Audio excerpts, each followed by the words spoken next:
everybody. Margarita here for the Authentic Podcast, and I am super excited to have Nanandi here on the call with us today. Nanandi is just an amazing human being who has, she's lived so many lifetimes in just one lifetime, and I don't know how she's crammed it all in. But she started out in corporate, in investment and finance, and achieved so much in that realm.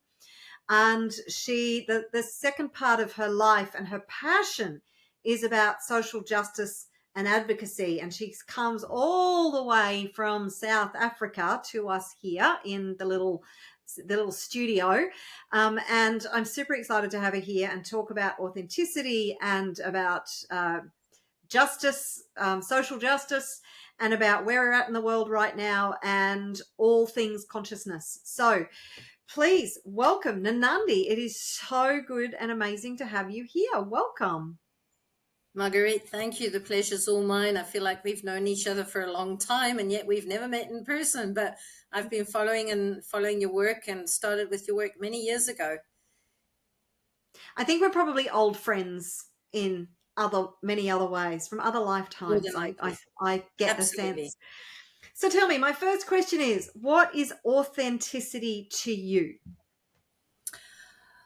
You know, exactly as you said, having been through so much. I mean, you've mentioned my work career, but personally, I've also been through so much. I mean, sometimes I look back and I'm not quite sure how I got through it all, but I did. But I think the biggest thing that got me through everything is exactly what your theme is that somewhere innately I realized one day when I was going through yet some other trauma and I was very broken, that if I didn't figure me out, if I didn't figure out how I was getting where I was and how I was dealing with what I was and how I was perceiving and understanding what was going on, if I didn't figure that out, things weren't going to get better. They weren't going to change. And even then, if they didn't get better or they didn't change, at least I'd be in a position of centeredness, of coping, so to speak. That was my original thought. And so authenticity for me is finding yourself. And if you don't find yourself, you'll be lost to yourself and you won't be yourself. And then you'll be everybody else. And a lot of people say, well, what do you mean you'll be everybody else? But what will happen is you will have adopted a variety of different ways to deal with your life. And eventually those different ways become you, and you can't tell yourself apart from them. And yes, there's a lot of coaches who will speak of belief systems or defense mechanisms or a variety of other things. But at the end of the day, the biggest thing is you distance yourself from your inner being, the person you really are, and you were born to be. And again, that might sound a bit cliched, but I think that is exactly the biggest focus of us being born onto the earth. Is it is a journey about losing ourselves. I think I almost sometimes think it's kind of like deliberate that it happens that way, because we're born not remembering anything.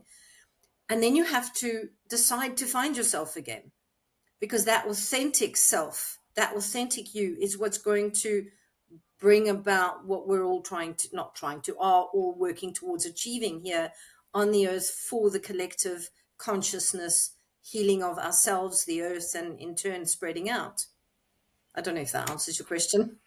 Yeah, it does. And I think, it was Socrates who said, know thyself. And it is such two powerful words brought together, know thyself. And how do you know yourself? And I guess that leads into the next question, is that having been through so much, and South Africa is such a place of so much trauma and pain, and there's like this, that Eckhart Tolle talks about the pain body, and I can imagine the pain body in South Africa is enormous, and through the history that you've been through. But through your history and through what you experienced, how do you feel that shaped you and who you became, coping with all of that to become who you are, to know yourself? And what were the best tools you used to overcome and to actually not just survive but thrive through all of that? Interesting that you introduced it or asked it that way, Marguerite, because I think we mentioned in our chats. So my mother was Prussian, which was behind the Eastern German Wall. My father was German. My brother was born in Germany. My mother and father immigrated in 1964, and I've always joked with everybody that I was manufactured in Germany and produced in South Africa because my mother was pregnant when she came over. So I was made in Germany but produced in South Africa. And ironically, being this person who advocates for social justice today, my entire family have passed. I'm actually an adult orphan, and I'm the only one left standing here, which I was to come, and I'll answer your question now, but I was to come to realize in later years that it was always destined. It was always going to be that I was going to be a South African, even, but coming from a German background, you can imagine that my upbringing, especially with in the 60s, with a typical German father, was very strict and very rigid. And my mother, today I can look back and see that she was a very deep, sensitive person. She developed alcoholism, but today I can look back with understanding and compassion that she was clearly a sensitive, and there was just so much going on. And for me, what happened was when I was younger, my dad divorced my mom and married a Zulu, a black lady. And it was in apartheid times, so he couldn't live in South Africa. Now, I don't know how well you know geography, but within South Africa, there are tiny little countries that are African states, and they are still to this day. And so he moved to a place called Swaziland, and he lived there with his wife. And I mean, it was like a 3-hour drive from where I lived with my mum to my dad, but it was across borders with passports and everything.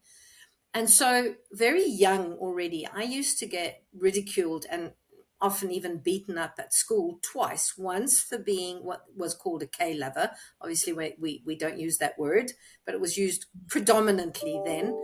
And twice for, and the second time for being, in theory, what they deemed a Nazi.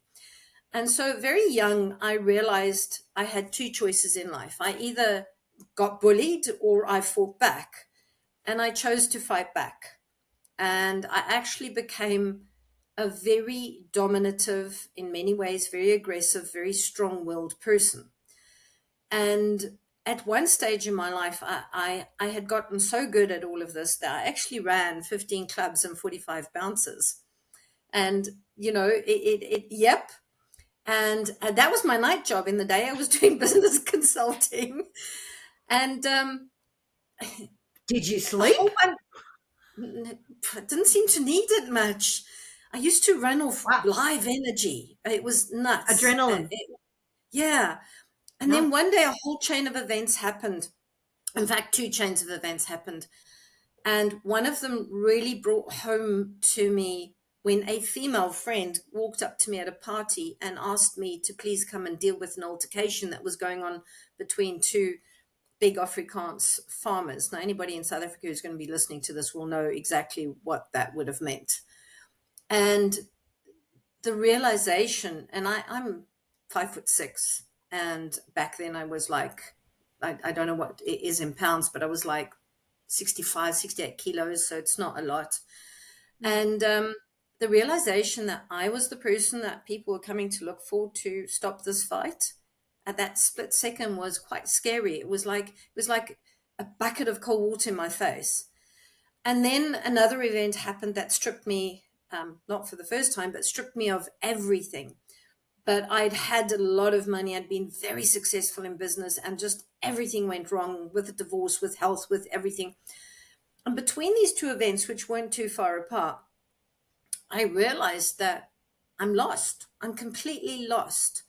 I'm this person that lives every day. I've made this money. I've been successful. I've got tons of accolades. I'm considered this super security person and everything, but I was so empty and I was so lost and I was so unhappy.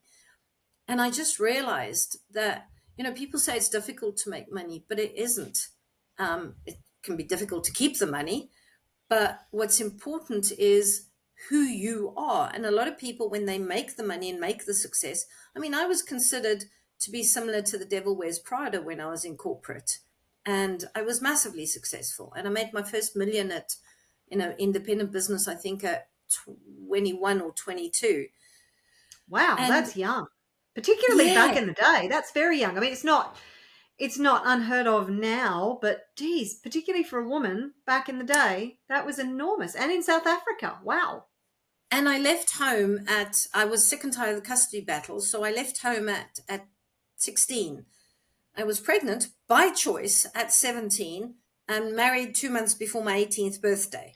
So Okay, my so single, you are actually defying all the characterizations that, single mum, young, kind of sort of ran away from home, but by the age of 21 and you lived in South Africa, uh, female, white female in South Africa, and you are a millionaire by 21, which a millionaire back in those days means a lot more than it does now. It's like, that's just defying all the characterizations that, and the what do they call it, the roles that oh, don't the worry, pigeonholes I that we put lost people it. I into. lost it as quickly because I mean, I didn't know what to do with anything. And That's to a good break lesson too. furthermore, It's a good lesson for everybody listening. You got to know what to yeah, do with it once you make it. yeah. So and exactly that's why we're on this podcast, because people always, and I'm going to come back to what I was saying. So just to come back quickly. So, and then I broke the mold further. I got divorced. Not about 8-9 years later, because I was in a very abusive relationship, and my husband's family back then were incredibly wealthy, but he was quite violent, and so I even then became a single mum as well. But exactly what you've said. So I was very successful, and in a male world, the finance, investment, insurance world back then, I think I was the only female around really in the field I was in. I can't even remember, but I know it was very rare. But I lost all the money. It wasn't the first time. I made a fortune a few years later again, and I lost it again. But that time it was due to emotional stuff in a second marriage. But that's exactly the point I'm trying to make. We take ourselves into everything we do. So many people, there are so many coaches out there who help us work on us, which is fantastic. But then suddenly it becomes an us thing, it becomes a me thing. And here's my coaching here, and here's me healing and growing and releasing here. And then I put on my different suit and clothes and go to my work, or I go to a social event.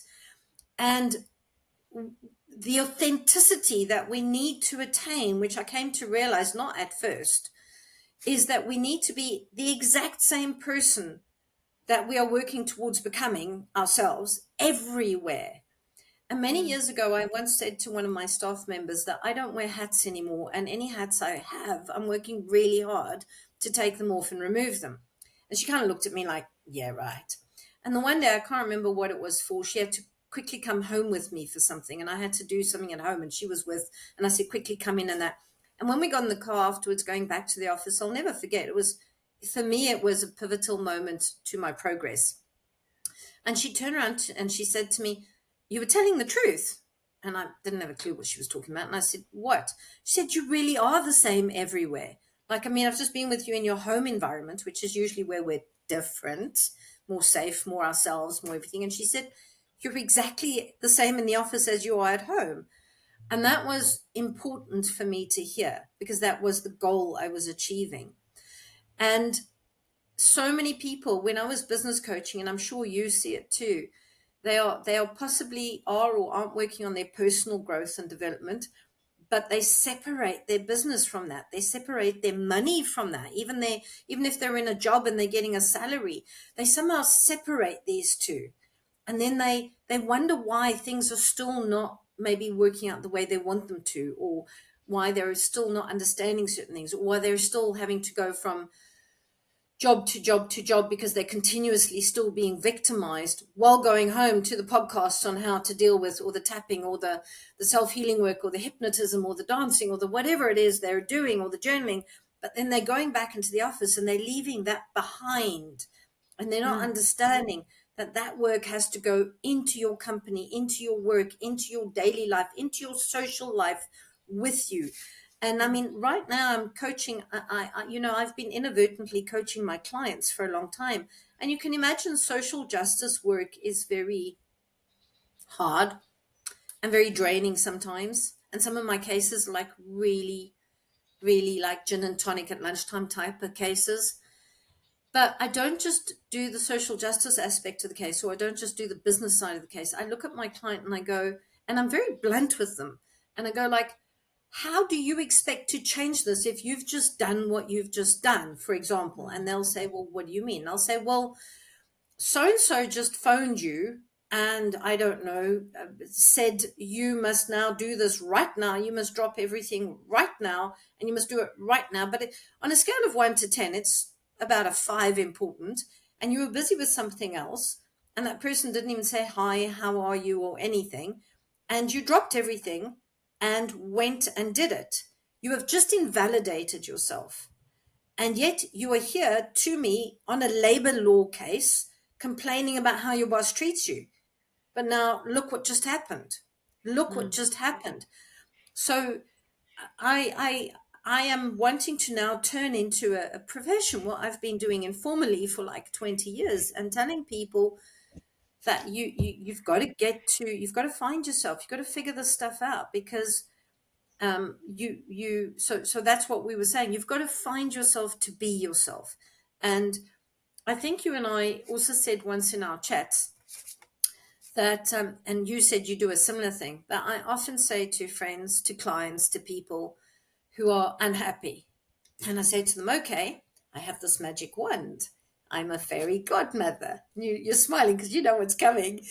And I go, okay, I tell you what, when I wave this magic wand, there is nothing, absolutely nothing that's going to stop this one going like that and making it a reality. It's going to happen. It doesn't matter race, color, creed, culture, country, location, education, nothing.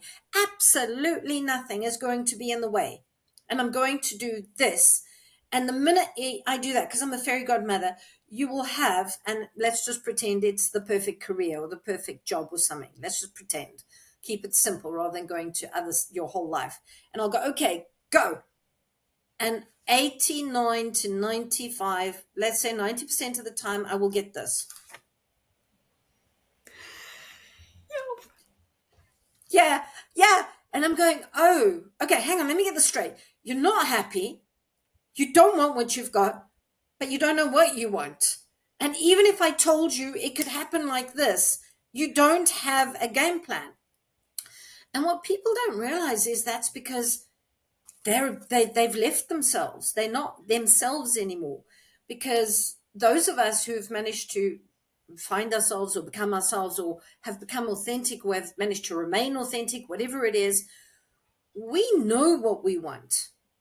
It's not always, it doesn't always look like it's going to happen easily, and we know that. But if you had to ask me, like right now, I have this dream of a small holding and a particular vision I want to do for it. And I can describe it in detail. A lot of people say to me, you love what you do, don't you? When I'm in the work I'm in. And trust me, there's a lot of conflict with my work. There's a lot of people who judge me. There's a lot of people who call me names and say ugly things to me. There's a lot of people who attack me because we're doing well on the case and they don't want us to expose something. It's not easy what I do. It really isn't. And I've had to do a lot of work at how to cope with what I do so that I keep not taking personally, not getting worn down, and I stay myself and I don't become reactive or defensive, which I used to.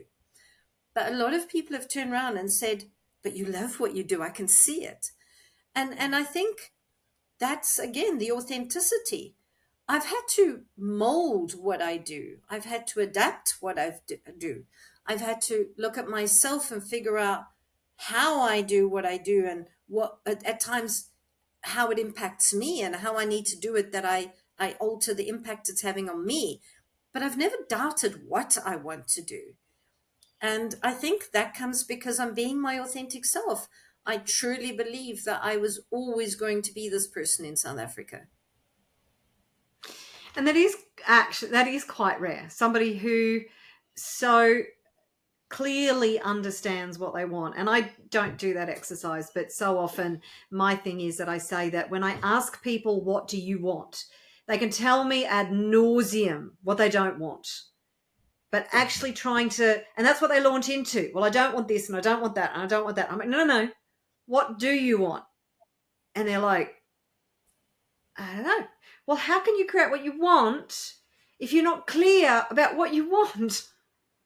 Or So, years ago, I mean, I don't know if you do, but I listen to podcasts and talks every minute I have, if I'm driving, whatever, because I teach a heal thyself. I make sure I keep myself abreast, especially with these current times that are so challenging. I need to continuously plug back in again and make sure I'm reminding myself, reteaching myself, and I still learn lots.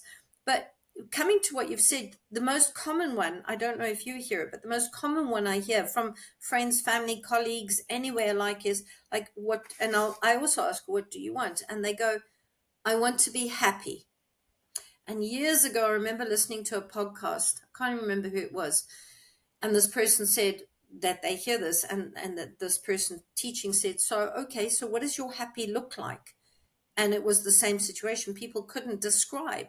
People know they are unhappy, like you've said. They know what they don't want, which reminds us of Abraham Hicks. So you know everything you don't want, but then that should make what you want so much easier, because you just have to go the opposite. But people can't see that.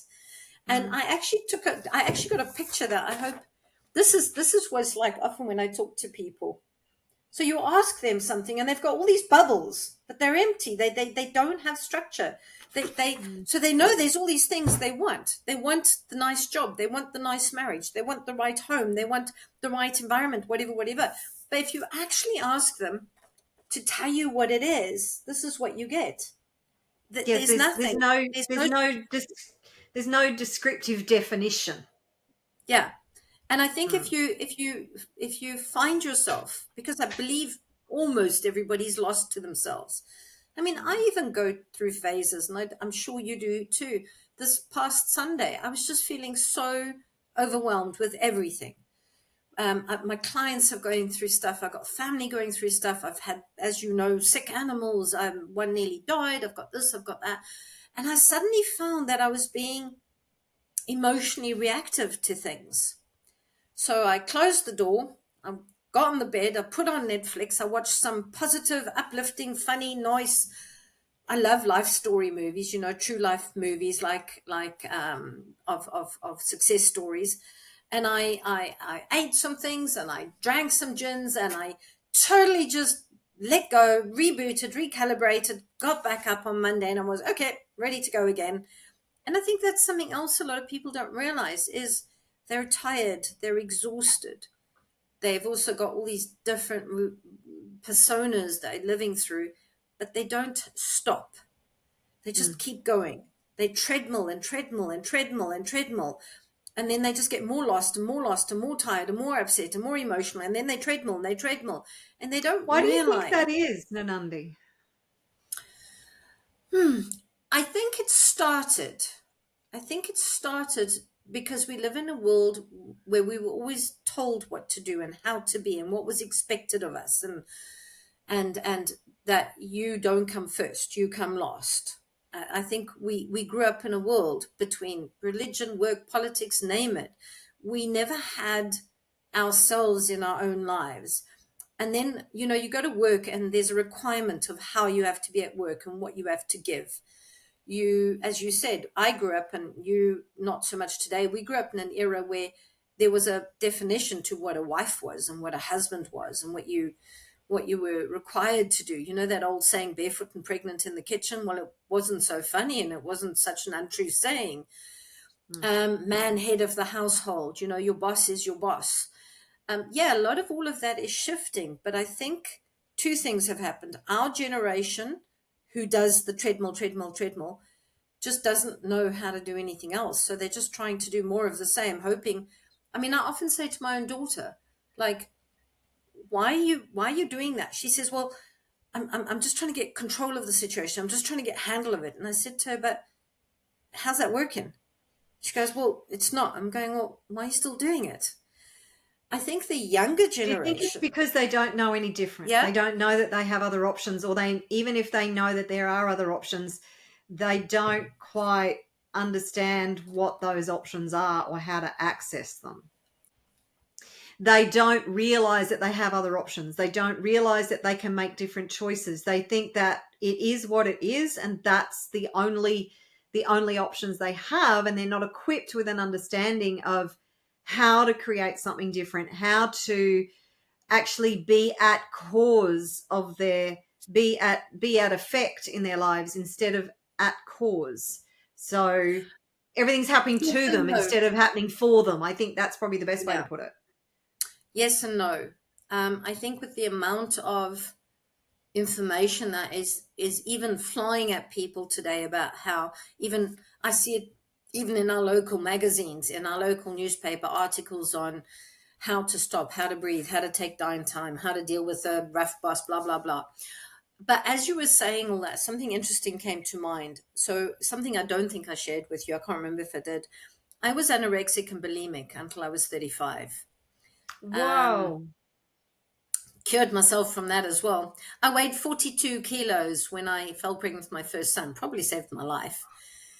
Um, but what I wanted to share on that is I remember today, I can look back and remember people saying, oh my God, you're so thin. And I'd be going, as we know, we hear anorexics saying, no, I'm not, I'm fat, I'm horrible. I mean, I look now and now I've got the 60-year-old pudge, and it doesn't even bother me now. But with what you were saying, this is the vision that came to my mind. And I struggle with this sometimes with my daughter, who grew up with me going through all this progress. I think very often people have what I would call anorexic eyes, because when you're anorexic, your eyes literally fool your brain into Mm. thinking that you are fat. There's a medical term for it. I forget what they call it, but your eyes literally see something that is an illusion and make it a reality in your brain. So Hence it's a anorexia. distortion of perception, in other words, a Yes. distortion of Yes. perception. So Yeah. absolutely. So hence anorexics can stay anorexics, because until you somehow can change what they see, it's not so much everything else. And I mean, when I look back at photos today, I go, because today I can see it, but back then Mm. I can promise you I couldn't. And I think Mm. that's the same thing emotionally. I think if I look at the talks I have with clients, with friends, with my family, when I'm trying to get through to them and I can't, and I think to myself, why? And then I ask them, but tell me exactly as you say, tell me what you're feeling, what are you thinking, what do you see, what to you, what are the options? And fear debilitates in a way that is just the reaction to fear debilitates in such a way. And I'd like to say it's almost like a PTSD type trigger.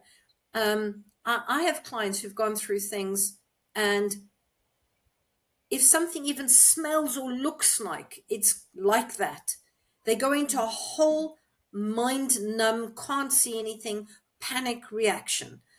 Mm. And I think that just like you have anorexic eyes, I think you kind of like have anorexic emotions or anorexic mind, where where I mean, you and I know, and I know because I've studied the neuroscience of this as well. I mean, I also love Greg Braden, but I've just, even before I got onto him, I used to study, why do I think differently to other people? How come I can get through this and people don't? I remember years ago reading a book called, two books in fact. One was called Healing Without Prozac, and it was written by a neuro neuropsychologist, neuro something. He got so fed up with not understanding why people couldn't help themselves emotionally, Mm. that he went and did a whole bunch of research. And this was a long ago book. This was like 30 years ago. So it was very new then. And he actually found that the problem is the neuro pathways. It's like gym. If you Mm. continuously have a particular thought, that neuro pathway grows thicker. and the opposing neuropathway grows thinner. So if the thought is, oh my God, I can't do anything, that pathway grows thicker, and that becomes your literal mind's instruction. The pathway that says, I can do this, it doesn't matter how big that wall is, I can do this, that pathway grows thinner and thinner and thinner. So here's where a lot of people stumble, is you actually have to starve the one neuro pathway and grow the other one. And that sounds a lot easier than it is.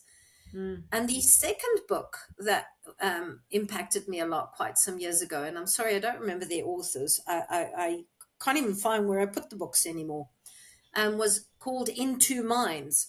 And it was also written by a mind specialist of some sort. Again, don't want to misquote who it was. But the whole book, I remember, was about how he wrote about how we actually have an emotional mind within our mind, a small little center that is the emotional mind. Today, it's become accepted, and today a lot of work is being done on that. But his whole part of the book was how the emotional mind literally switches off the cognitive mind, literally overrides the cognitive mind. And the emotional mind takes over. So you're still eating, walking, talking, functioning. You're still here, but you're not. Your emotional mind is here. Yeah. I And didn't when realize that. So the emotional mind literally just takes charge. Yeah. So this is where irrational thought comes in. Yeah. And we're seeing a lot of that today. A lot of irrational thought, a lot of people doing irrational things because they are literally being controlled by their emotional body. Yes. I think, and again, please, this is just my own view. I think a lot of what over the years has been described as ego would probably be linked in my mind to this emotional center in our minds. So one could maybe say that for those who do a lot of ego work, because I know a lot, or shadow work, some people call it shadow work, ego work. For me, I would say that part of your emotional state is the part that is then connecting to the center that they found in the brain, which would make sense because your emotions and your thoughts cannot be separate because your mind is connected to you. So it makes sense that your emotional body and your mental body are not the same, but are functioning from the same place. Just like they're even now starting to do tests that this concept of left and right brain thinking is not actually quite so true. They're beginning to realize, and why I can see that that's possibly true is when I was in corporate years ago, they did those, it was just then that they started all those fancy tests to see how do you think, how do you work. They've got different names they give these tests, but it's a whole series of tests you go through, and everybody in HR will tell you what the tests are. They use them a lot today for executives in corporate and senior management. And the test is to see what's your cognitive, your logical, your reasoning, your thinking, which blah, blah, blah, blah, blah, blah. And are you more this or more that side of your brain or whatever? And when they got me to do the test many, many years ago, it was very new. And I remember my senior manager calling me in and saying, look, we're sorry, but you're going to have to redo the test. There seems to have been a glitch. I said, oh, okay, why? And they said, well, you've come back that apparently you function across your whole mind equally, like left and right brain. And like, it's not possible. And they made me redo the test and I got the same result. So it was interesting. Maybe I was ahead of the time of where they're busy looking at now in studying and things, because I am as creative as I am logical. I am as able to paint as I am to run a business. I am as able to be empathetic as I am able to be rough and tough and hard. So I am very both sides. So I think maybe that's because my journey to finding myself was always going to be something I was going to be doing. So maybe the fact that I'm wired this way was because it really had to take me to raw, blunt states, to places where sometimes it's all very confusing, because at least what they call a left brain or a right brain person has a predominant way of thinking. They're mainly like this or they're mainly like that. Me, I can go like this. And I sometimes got to figure out, okay, whoa, just hold on. Let's try and get a road through this. So, yeah. The ability to see things from lots of different perspectives, that's a very valuable skill, is to be able to weigh up those things. So I wanted to talk about, considering, particularly for an empath, everything that you went through and doing the social justice work, which in South Africa, you have so many awful, horrible, brutal things happening there. I can't imagine how you reconcile that as an empath. But I'd like to know, for our listeners, as you said, we can tend to split off and allow our emotional bodies to kind of take charge, and then we become irrational and we do irrational things. It's a bit like being drunk, I guess. It's kind of like, oh, I don't really remember doing that. I was in a different state of mind. So what were the tools that you used to be able to get you through those really challenging times and not to come out a scarred, broken, dysfunctional human? Because I see this a lot, Nanandi. I see a lot of people who they're broken, they're scarred, and they're so dysfunctional because of their experiences, that they're not actually, they don't seem capable. They're capable of doing anything they put their mind to, but they've come to a point where they don't have the tools. They don't have the capacity. They have the capability, but not the capacity to do what they need to do. So what was it that sort of helped you to get through those times and become the person you are today, to be able to do so many amazing things in spite of everything you've experienced and witnessed and been a part of? Let me just quantify, so that if anybody who's known me for a long time watches this at any point, there was a time in my life I was very broken, very dysfunctional. Like I said, you were anorexic. That says a lot. yeah, but well, let's take when I used to run the clubs and the bouncers. To have 45 men listen to me whose job is to be bouncers, you can imagine what kind of person I was. So, um, so I just want to put that on the table, not just for anybody who's maybe watching this later, but also just to show you that I was there. I was there. And when you asked me how did I get out of it, I was making some notes that I don't forget as I'm talking. There wasn't any one way, and I didn't just get out of it. I kind of like the first step had to be that I was so tired of being who I was. I just was so tired of being who I was. I was so tired of being unhappy and empty. I was so tired of everything going wrong for me, mostly because of me, which I can see obviously today. So I think it had to start with the choice. And I think anything in life is a choice. You have to make that choice that I want to deal with this. Doesn't mean you know how. Like, I could decide tomorrow I want to be an astronaut. Doesn't mean I'm going to know how to do it, but it means I've decided it's what I want to do. And then I'll start walking towards it. And I think the biggest thing is, I remember saying to people I used to coach years ago, everyone wants to start healing and it's easy, and everyone starts. Very few finish. Because as the journey goes on, it's not roses, it's not easy. As you get to deeper parts of yourself and more stuff, and as you heal, there's the old example of the onion. The first layer is thin, the second layer is a bit thicker, and so on you go. And then you just think you've finally gone through all the PT and the effort and the energy of getting to finding yourself and fixing yourself and healing yourself and letting go of all your stuff. And suddenly somebody picks up the pith, the middle of the onion, and throws it at you. And you get so taken unawares because it's the densest part of all your stuff. But it means you're ready for it. And again, I want to quote my daughter, and she won't mind. I often ask her why she doesn't do certain things. And she says to me, well, I've watched you do it, and why would I want to do that to myself? But you know what the scary thing is? The scary thing is she is coming to the realization that by not doing it to herself, and where she's going and what she's becoming is way harder. That maybe I have really gone through a lot of stuff, but I go to bed okay every night. So when you asked what it was, I made a couple of notes, and it was, in the beginning, I tried anything and everything. Anything and everything. I went to any class, any talker, any healer, any coach, anything. And if it resonated, I carried on down that road until I felt I no longer needed that person, that modality, that thing. And it benefited me. So it's like going to school. I started at preschool. Then I would try the next lot, and maybe I'd keep something from that one. And then I'd keep going, and then I'd graduate to the next class. And then I'd go looking for, okay, now I've done this, I've done that. Then I'd fall. Then I'd stop doing everything for a while. Then I'd go backwards.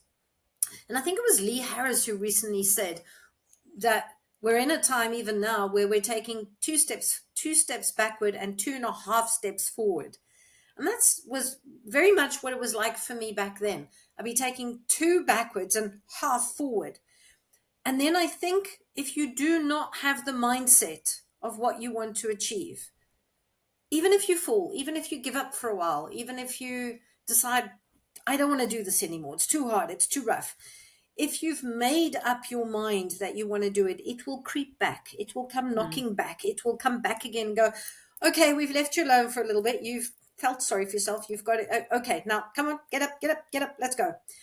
And then, so it was step by step, Marguerite. It was, you know, when you see those videos of that runner who has trained and trained and trained and trained and trained and trained and trained, and they're about to get to the finish line and they're exhausted and they almost can't make it. And you can actually see their eyes glaze over, and you can see that their whole body just goes into that, I'm this far from the finish line. I can't stop now. And they might not even win, but they get to the finish line and they collapse on the other side of the finish line. And the story isn't about the collapsing, though that is often how it feels like when we get to our emotional finish lines. But I'm talking about the grit and the mindset and the determination. And I think that's a big thing that people don't know. They don't even know how to find that. And I think with what you said, that you see so many broken, dysfunctional people, and here, especially in South Africa, I mean, we've got one of the highest poor and unemployment rates in the world.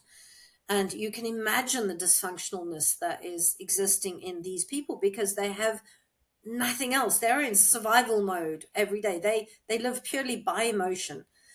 And then the other thing is you need to individualize everything you learn, because for a long time, this thing of healing was important, and all the Neil Donald Welsh's and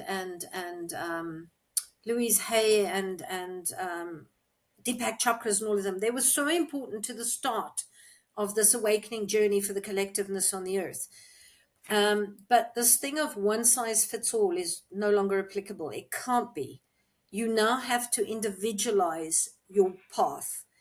And that might mean you need to take a little bit of tapping. You might need to take a little bit of meditating. You might need to take some journaling. But you've got to figure all different things out until you realize what fits for you, and then stick by that and grow that. And that's what I help people do, is I help them to hold on to their mindset, because that's what always falters. In fact, I help them find their mindset. I help them find their grit to have the mindset, to have the determination, to want to do that. Being an empath, I'm able to tune into them and highlight the things for them that I know that will feel like something they can hang on to. And I'm able to feel when they suddenly get scared or nervous or overwhelmed. And then you've got to try different things. So a lot of coaches have one way of doing things. I will say to my people who I help, I'll say, okay, let's try empathically. I'll tune in and I'll see what I think will work. But then I'll say, let's try this. And then we'll check in. How does it feel after a week or so? And then what works, we'll grow on that. And if it doesn't work, we'll completely drop it and try another way.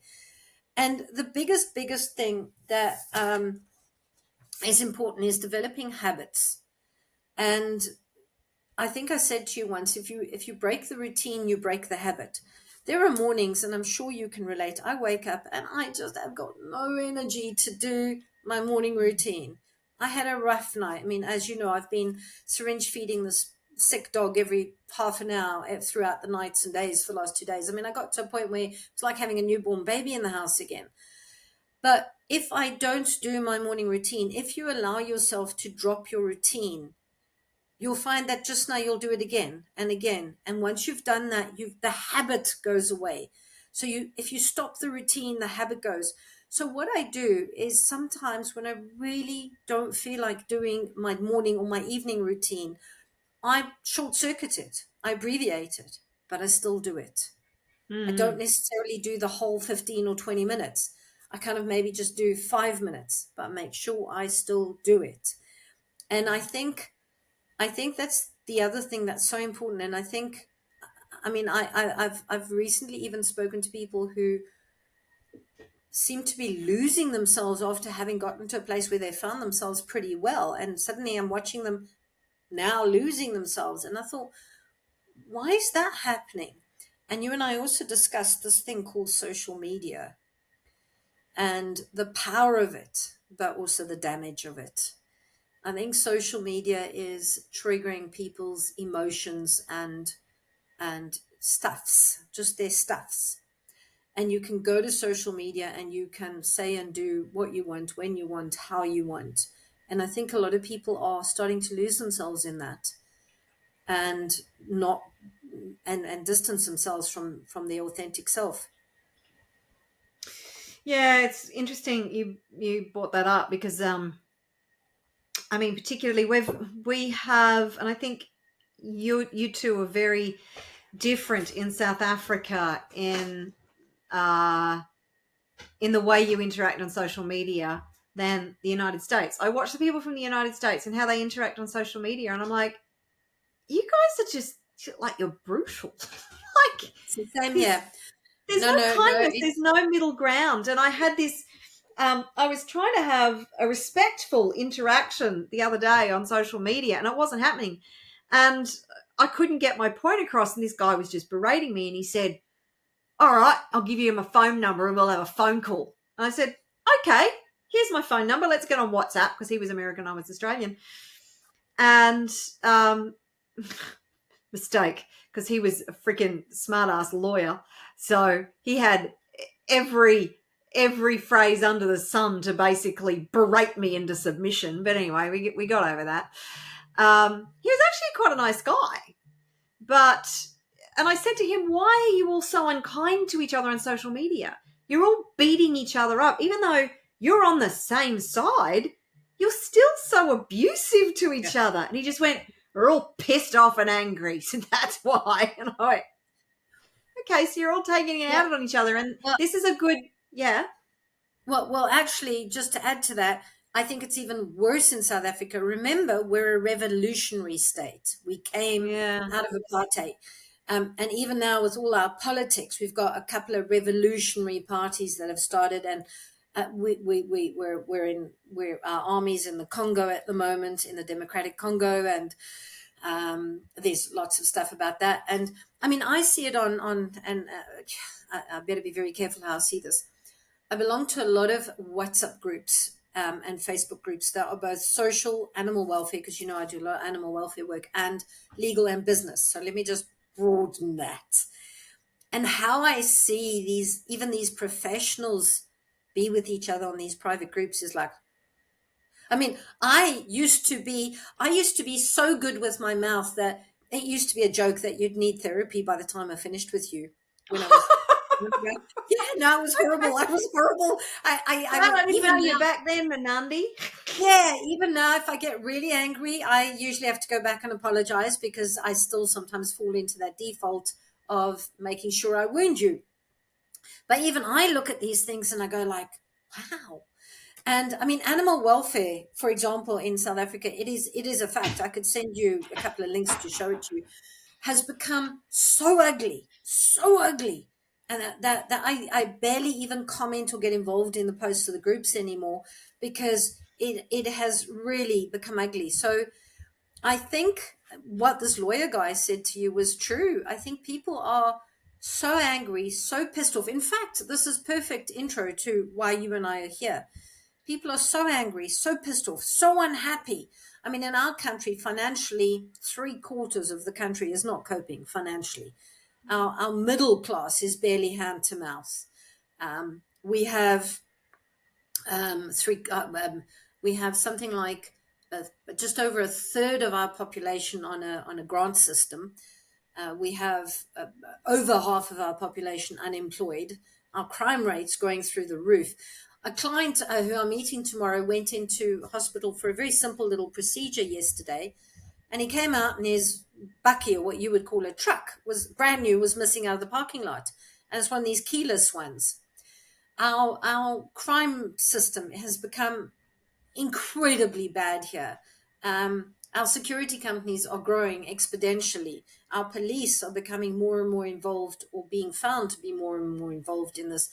So our courts are starting to fail in judgments, and they're starting to be called out by the legal profession itself for not doing their job properly.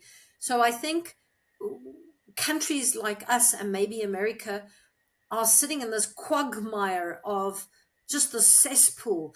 In fact, you and I used the word quantum soup in one of our discussions, and I've just suddenly got the thought to bring that back into the discussion. So we all belong to our own individual energy, and then we belong to our family's energy, and then we belong to our town's energy, and then we belong to our country's energy, and then we belong to the world's energy. So we have all these different energies that we all, one way or another, are connected to. And it becomes quantum science. You know, a lot of people go, the law of attraction, or, well, I've been doing all this stuff and law of attraction isn't working. Or other people go, oh, that woohoo stuff. But remember, that's why I love Greg Braden, and who's the other one? Joe Esperanza, is it? Who works so much Joe with Dispenza. the quantum. Yeah, Dispenza, thank you. Who works so much with the quantum field. And they're proving Greg Braden, having been an ex-NASA scientist, is a massive example for people to listen to, because I keep telling everyone now, listen, forget the words law of attraction. Don't even think of the word law of attraction, because a lot of people can't fathom it, or they have a perception of what it should mean. I say, let's just go to quantum science. Let's just go to quantum science. And then I'll walk them through, especially when I'm trying to coach my clients, how their quantum science, and then, as you know, I've called it their soup, the soup they've created around them, how their soup is creating the outcome. I mean, I've had cases that we should have walked to a win without a blink of an eye, and we lost badly. Why? Not because the case wasn't any good, because my client's quantum energy they were sending out was going to require that case to lose for whatever reason. If you have a client who is an incredible victim, which is why lawyers can make so much money. I mean, I've been thinking of doing a webinar on the law of attraction in law. I've been thinking of doing one on that, because so often clients are going, how did I lose that? And I'm going, well, you need to look at some things I've been trying to tell you. Or lawyers will go into a case amped, prepared. This is like, I've got a slam dunk case here. And they walk away shocked because the case went wrong. And so we all belong to this quantum soup. And if you don't become aware of the quantum science in your life, your own, and those you interact with, and those around you, and even the town. I mean, Tanya Gabriella has started this new thing, which I'm getting quite interested in, and has answered some questions on some places I've lived, called astrocartography, and how where you live versus your time of birth versus the planets actually determines the kind of life you're going to have where you lived. And 2 years ago, I moved to a town that I've been dreaming of moving to for 10 years. And it was horrible. Everything went wrong. Everything went wrong. And rather than see the signs, I tried to make everything right. And then it went more wrong. And then eventually I went, okay. I've got to pull out here. I had to accept that this is not right. This dream's not the right thing. And I moved somewhere else that I wasn't even intending to move. It happened by coincidence, and turned out to be the perfect place to move to. And then I suddenly There are no started coincidences. exactly. And then I started looking at this astrocartography. So again, I went and I put myself in a quantum soup that was 100% wrong for me. And then I couldn't understand it. So there, this authenticity is, sadly, I don't want to lie, and I don't want anybody to think that it's oh, you just decide to figure this out and you just do this and then in a year you're great. It's not.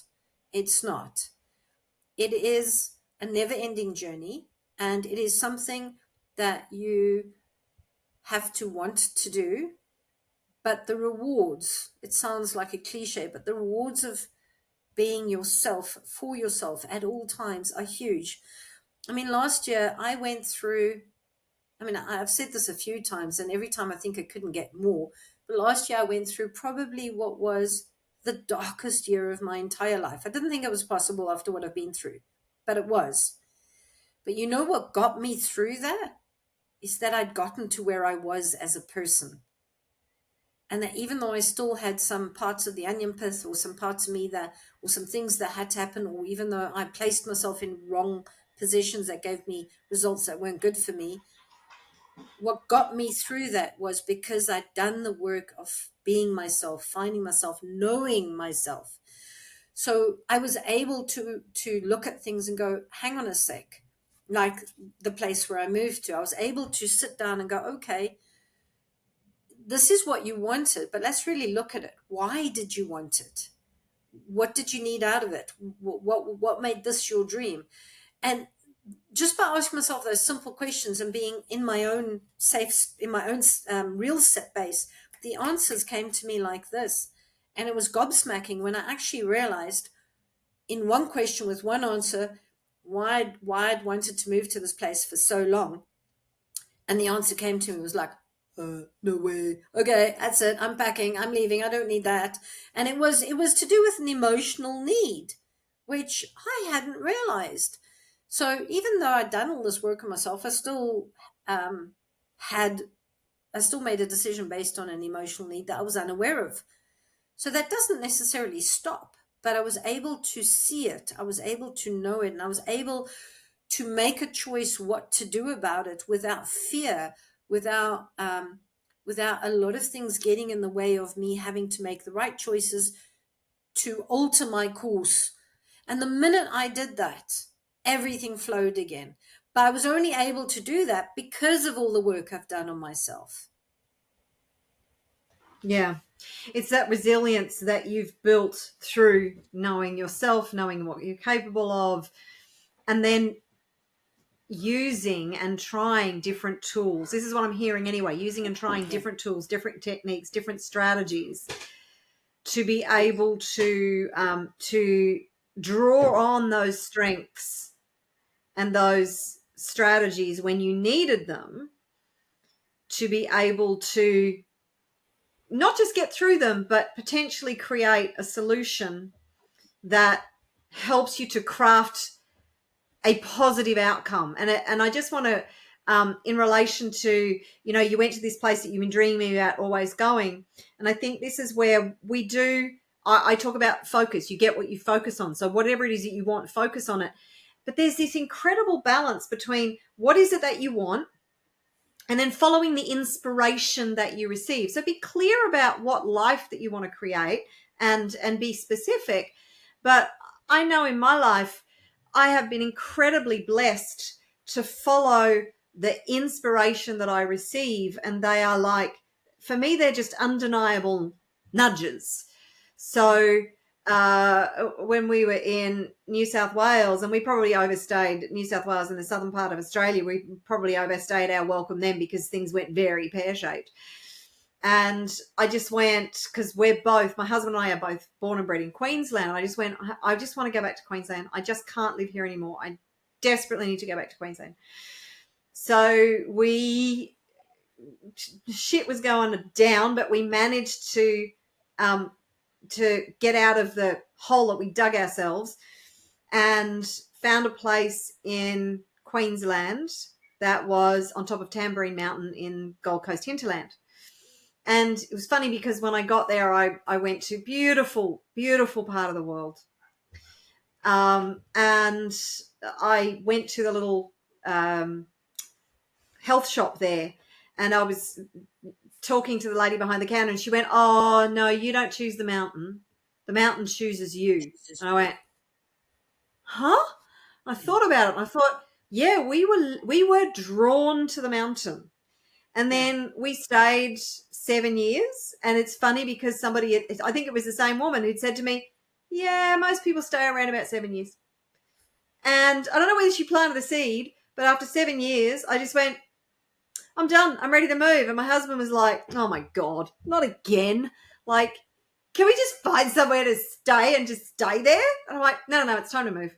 And, we listed the house, and it sold, and we got what we listed it for that afternoon. Like, it hadn't even been listed, and it was already sold. And then we were like, holy crap, we've sold it. We don't even have a place to move to yet.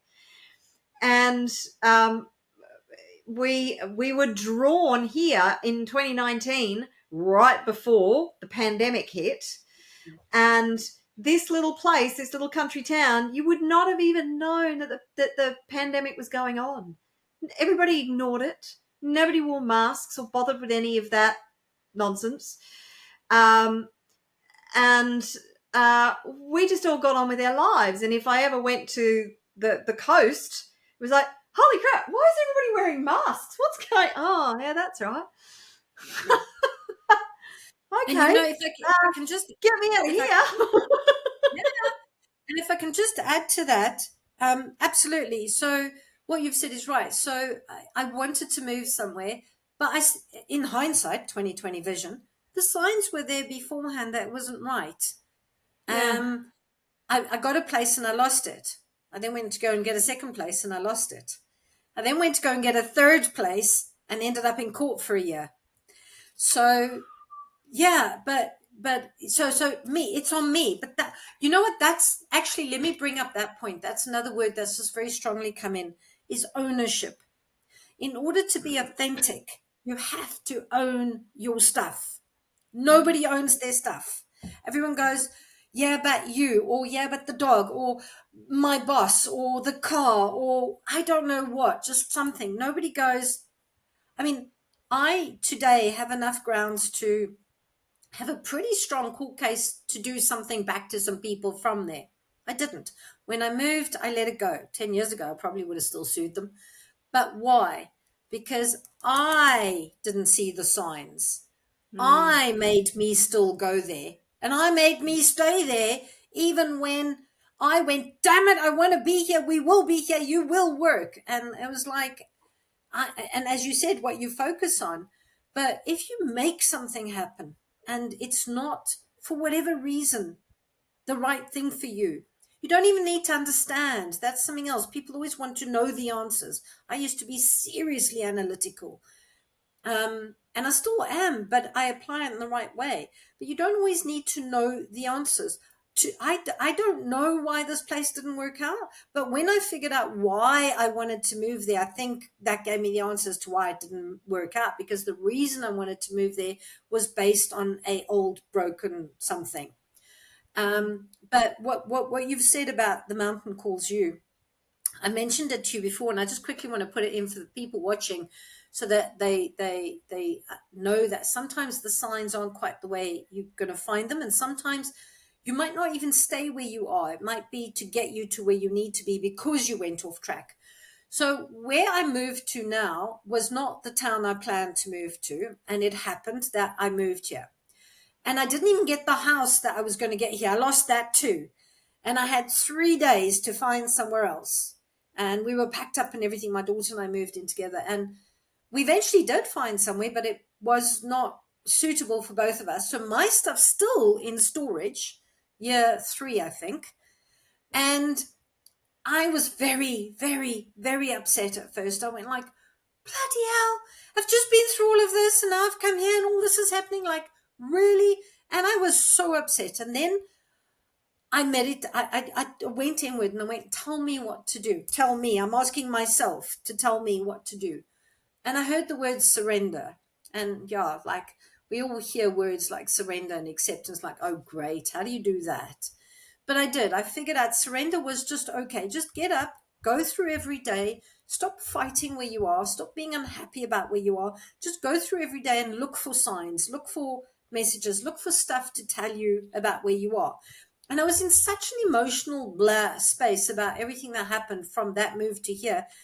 And my daughter was at that time working in a place, and I went to go and fetch her from work one day. And as I drove out, they're busy doing roadworks. Very sadly, they're selling a lot of farms. I'm in a farm area where we are and making big developments, very sadly. So they were doing all these roadworks, and we were driving along, and I hit the brakes. Thank goodness nobody was behind us because it was reactive. And I hit the brakes. So and my daughter went, oh my God, what? And I looked across and I said, I don't believe it. I literally drove out of her work driveway because my mind didn't even think about it. Many, many, many years ago, my dad tried his luck at buying some wine farms and it didn't work. And then he went back to another province, but he loved wine and he loved wine farms. And today my daughter's a wine expert. And I said to her, that's my dad's farm. That's my dad's farm. And literally the whole development and everything where it is like literally from where I am. If I could stand on the roof of my house, I could probably look across and see my dad's farm. And my dad was murdered. And then not a few kilometers away, as the crow flies, is the farm where my brother lived just before he passed. He passed from an embolism, but he was cycling in the mountains when he dropped dead alone in the mountains. So my brother lived just across the way from where so I'm literally in a horseshoe from where my dad and my brother were. My mum and I walked a whole What different. are the chances of that?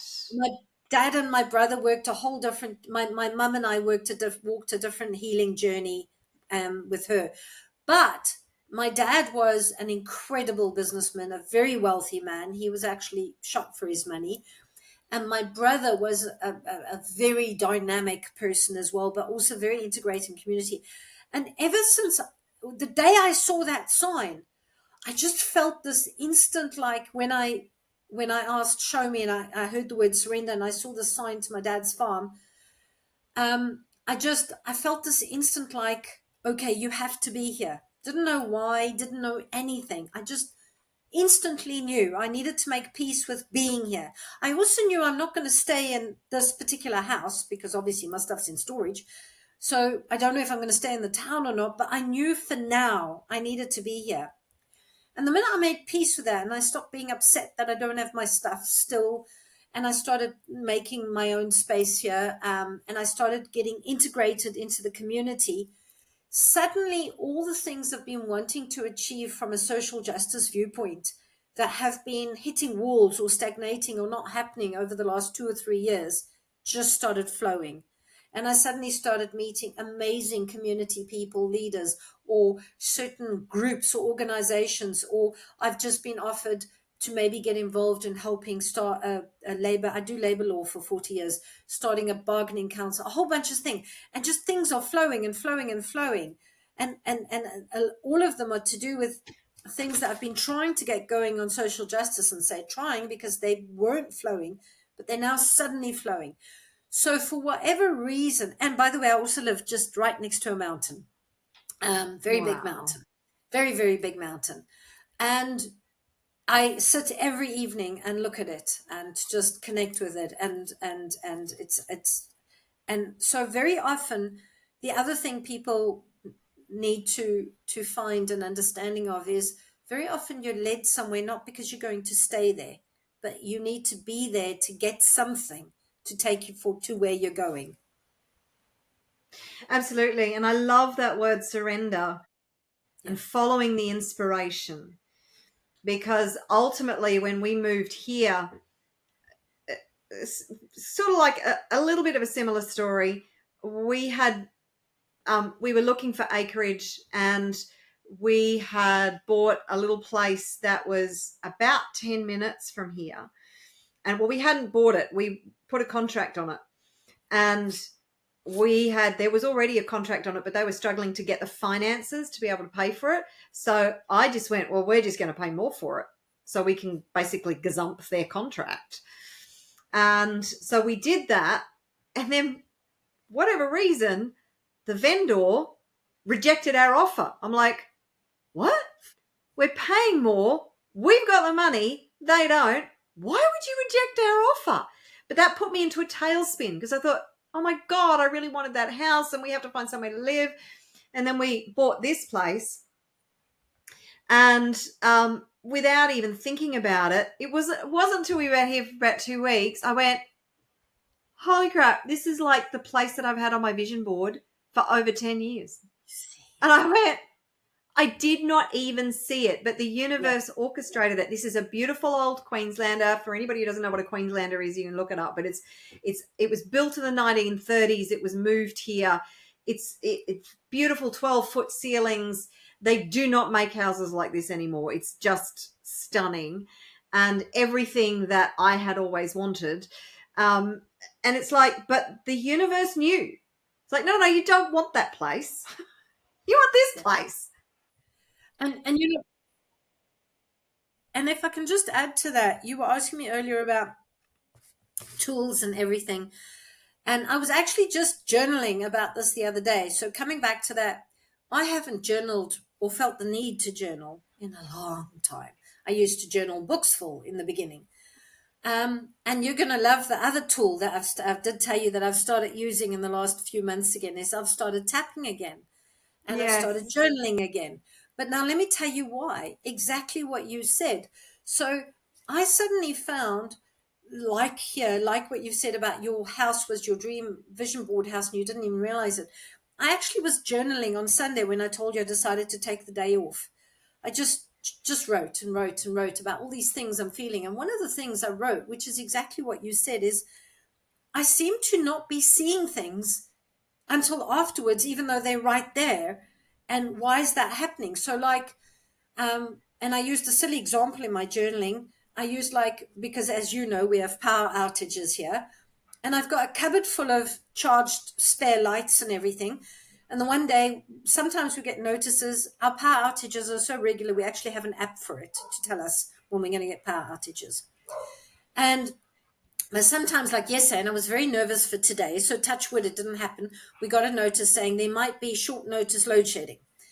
But so what happened is the other day, when you remember when we had it on our last thing, I went to the kitchen drawer to go and get out the candles. There was one candle left. I thought, oh shit. Cut it in half, wicked it, put it there, and carried on doing my thing. And something was niggling in the back of my head and I couldn't get it. And eventually I'm going, why are you struggling with one candle, cutting it in two when you've got a cupboard full of charged lights? And they're right there.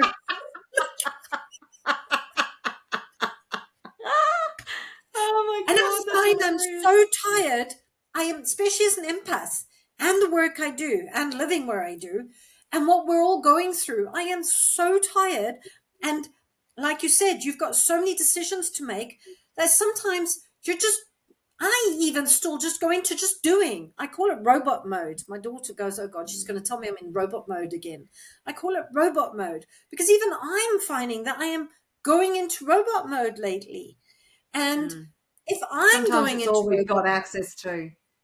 yeah, but if I'm going into robot mode, or you at the time were in a tailspin because of all the changes and couldn't see it was your vision board, imagine what the people who haven't even figured themselves out are going through. Imagine what it's like for them. I cannot imagine how it must be feeling for them. Absolutely. And I think we need to wrap it up. So Yes. what I'm going to, it's been a fascinating conversation and I love what we've covered, and I hope that people have really got some great value out of this. But what I want to leave them with is, before we got on today, we were talking about how so many people at the moment are lost in the very chaotic, frantic, unsettled energy. And you said a lot of people are feeling very angry. And as I said, I talked to that guy from the US. He just said, we're really pissed off.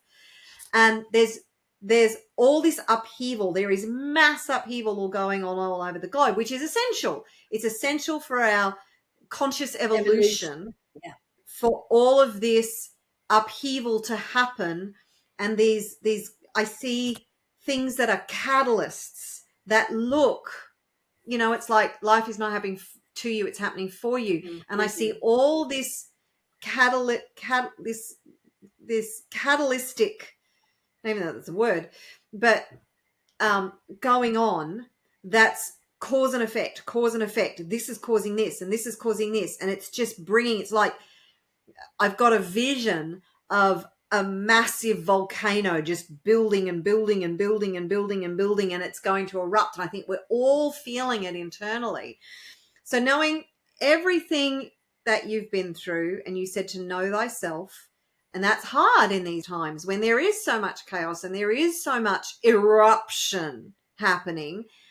What would you recommend to people to help them to get centered, to help them to know themselves, to be more resilient, to have the tools, the strategies, to be more self-determining in this time of chaos, to be able to determine their future and their life their way? What would you recommend? Maybe 2 or 3 simple practices and simple tools that will help to bring it all into perspective and to be able to get through whatever is coming next. Because I don't know about you, but I think what is about to happen is going to be far more than we have been through so far. And it's going to be tough for a lot of people. I don't want to predict that. I don't want to create that. But I think this eruption is coming to a point of a real a decision moment for all of us. So what would you recommend people do? I'm going to suggest 2 things. One, for the people who already have an understanding of energy and healing and everything, because they're going to see things differently to somebody who maybe is watching this and hasn't done anything yet,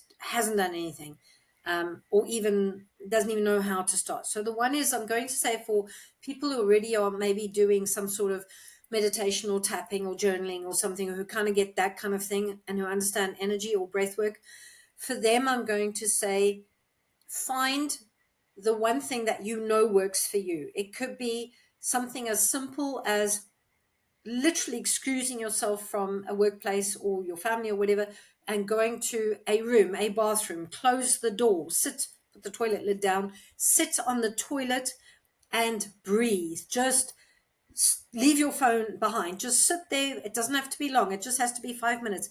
And when and where and how possible, just breathe and just empty your mind at all times of everything. For those who are able to, just feel what your body is feeling like at that moment. Are you feeling stressed? Are you feeling anxious? Are you feeling something or whatever? And just acknowledge it and just let your body and understand, and just then breathe through it and say, okay. And you can say something to yourself like, it's okay, you've got this, or you've just got to get through the next couple of hours and then you can go home or something. But stop, just stop. Whatever you're doing, and in fact, this applies to both sides, just stop. Nobody stops anymore, as we were talking earlier on the treadmill. If it's, and I don't mean go outside and have a cigarette or go and stand on your phone somewhere and do something. I mean, literally just stop everything. It can be 30 seconds, it can be a minute, and try and do that 2 or 3 times in the day. You will be surprised at the enormous difference it will make. And then I think the other important point is to shift yourself from where you are. So if you're in as you said, things are so chaotic at the moment. So if you're in, let's take somebody who's at work and it's really stuff's happening, and the employers and the work and the employees and the phones and the whatever, and you're maybe, like my son works, as I told you, for a call center, management in a call center, and it's hectic. Just shift from where you are. So if you can feel you're getting wound up and caught up and everything, again, we're back to the stop. Then, yes, if you need to go outside and have that smoke break, or just go and take a walk, or go to the cafeteria and buy a sandwich, preferably nothing on your phone, then do that. But just step out and then come back. These are the day-to-day simple stuff. But the most important thing is, the one message I want to give everybody, and I've I've got what works for me, and different things work for different people. Find what works for you to shift you like this. I do the shaking. A lot of people don't like it. They're very self-conscious of it. And they think, oh my God, I look stupid or whatever, but I do. I will stand up, I will go to the bathroom in the meeting, and I'll do a good shake, and it just shoots all the energies and all the stuff that is bogging me down or making me feel heavy or angry or whatever out of me. And the other one is I do simple tapping like this, just simple tapping like this. I don't even affirm anything. I just do simple tapping and my body just moves itself. But find something that works for you. If it's breath work, if it's jumping up and down, if it's, for my daughter, it's listening to music. A lot of people, it's listening to music. But be careful what you listen to. Choose something that is going to help you. Then put the headphones on and listen to that one song. Listen to 30 seconds. So it's stop and do something to shift yourself and your body. And I find people aren't, people don't see the beauty around them anymore. I mean, you live in a beautiful place. I live in a beautiful place. Do you know that I'm always taking photos of the sunsets, the mountains, at the robots? Often somebody's going, ah, boob, boob, because I'm quickly taking a photo of the most beautiful sunset happening over the mountain in front of us. And all that person, all the cars are cared about is like driving home, driving to work, driving here. I live in the Winelands, which is a beautiful area in the country. And I'm always noticing the beauty. People don't notice beauty around them anymore, even if it's just a flower growing out of the pavement. That shocks me. Absolutely Yeah. shocks me. But I think I'm very blessed because and I think the what you were saying and you didn't quite say it was presence. You were saying Yes. it, Yes. but you Thank didn't you. Thank say you. it.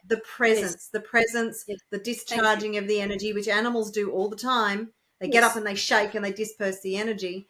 Um, but it's yes, it's that noticing. And I think one of the things that has always helped me without me understanding it, always helped me to cope with difficult times is that I have to get up and walk the dogs and I look after the horses and I go and pick up the horse poo. And then the vast majority of the time, this is my morning routine, then I will go for a walk up the local hill. And because I'm in that natural environment, and that is where my mind is constantly processing, and I'm very creative when I'm doing these things because there's nothing else. I'm picking up horse shit. Like and at the same time, because I'm doing something so mindless, I can be thinking through things at the same time But you're and keeping it solving real. problems and beg your pardon? You're keeping it real. That's very, very important for presence, because you're keeping it real, because the presence Yeah, is the reality now. that's right. And I'm on my own and I'm just immersed in this solitude while I'm picking up horse shit or I'm walking up the hill. And that has helped me to keep very grounded. Yeah. That's I think why I'm so grounded is because I'm not drawn into the drama of all this other stuff. So, I'm gonna sort of wrap it up here because we have been on One more for thing. One well more over an thing. hour. Yeah. As you said, grounded. The other thing, which is an old tool that I used to use, and I've brought back very strongly because I need it, is gratitude. Every single night, weather permitting, and we're about to go into our winter, and here in the Western Cape we have a lot of rain. You're about to go into a different season, but weather permitted or not, then I'll find another way. I go and stand outside barefoot on the grass under the stars or the clouds, and I look up at the universe and I remind myself how how small I am in the big picture, not meaning how small I am, but if I just think that this world and where I live and who I am is the it, I just remind myself that I'm not Mm. even a speck of a speck of a speck of a speck of a speck. And I know everyone knows this, but if you remind yourself of it every day, it shifts your reality. But I do not go to bed anymore now, especially on the hard days. There's enough of them lately, and there's more coming, as you said. I do not go to bed without making sure that I give thanks for every single amazing thing that happened in the day, be it just the ability to have Wi-Fi, be it that I've got a car when so many people haven't, be it simple things. It doesn't even have to be complicated things. I give thanks every day to have the freedom to choose my own diary, my own hours, to not have somebody dictate my time for me. I give thanks for the food I cook every night. I give thanks for having a cell phone to communicate with people with. I give thanks for being able to be healthy and enjoy the nature I live in. So gratitude really shifts you, because if you go to bed and you go to bed with the day you've had and everything that you felt about that day, you're going to sleep with everything you had and everything you felt, and your mind and your body are going to stay there. And you're going to wake up tomorrow morning starting your next day with yesterday. Yeah, absolutely. It keeps you in that same loop and that same pattern, doesn't it? So Yeah. I love it. I absolutely love gratitude. Gratitude is something that I use all day, every day. It's just so amazing. So thank you so much, Nanandi. If they want to know more, where can they go to find out more about you and to get tools and techniques from you that can really help them in whatever they're going through in their different parts of the world? I think, Marguerite, because I'm starting this journey of this coaching officially now. I think in the beginning I would prefer for people to email me, and I think I gave you the email address, and tell me that they would love to start the sessions, and then I will connect with them individually. I am also going to be opening a page specifically for this, which I have not yet done, but I will do it. But for now, I want to start individually with people, and make sure I give them the right attention individually. I don't want to sort of turn this into a mass thing at this moment. And from there, I'm going to start the Facebook group, which I will add people to as we start. So it'll be a very sort of private group with the same people doing the same thing with the same visions. So for now, I think let everyone email me. And then later on, I will drop you a link for a Facebook group.